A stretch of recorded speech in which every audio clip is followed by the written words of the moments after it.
Shriram seeds Vasna Kampa મુકામે ભવ્ય નવચંડી યજ્ઞ યોજાયો. રાજ્યસભા સંસદ શ્રીમતી રમીલાબેન બારા અને ભારતીય કિસાન સંઘના રાષ્ટ્રીય મંત્રી શ્રી બી.કે. પટેલનું કરાયેલું સન્માન. હિન્દુ નવ વર્ષ અને ચૈત્ર સુદ એકમથી નોમ સુધી ચૈત્રી નવરાત્રિ નિમિત્તે ખેડબ્રહ્મા તાલુકાના વાસણા કંપા ખાતે આવેલ શ્રીરામ સીડ્સ પ્રોસેસિંગ પ્લાન્ટ ખાતે આજરોજ નવચંડી યજ્ઞ યોજવામાં આવેલ હતો.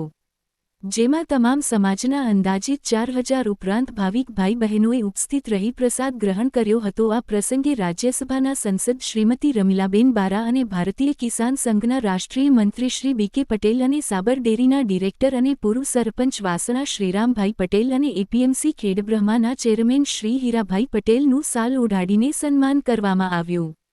ભારતીય જનતા પક્ષના સાબરકાંઠા જિલ્લાના પૂર્વ પ્રમુખ શ્રી વાલજીભાઈ પટેલ, શ્રીરામ સીડ્સના માલિક શ્રી રીતેશભાઈ અને જયેશભાઈ, હસમુખભાઈ અને સારંગભાઈ અને તમામ પાર્ટનરો દ્વારા ખૂબ જ સરસ આયોજન કરેલ હતું અને આમ સમરસતા સાથે ખૂબ આ વિસ્તારમાં ભવ્ય મેળવડો ચૈત્રી નવરાત્રિ નિમિત્તે યોજાયો હતો. ચેનલ ઝલક ગુજરાતી ન્યૂઝ.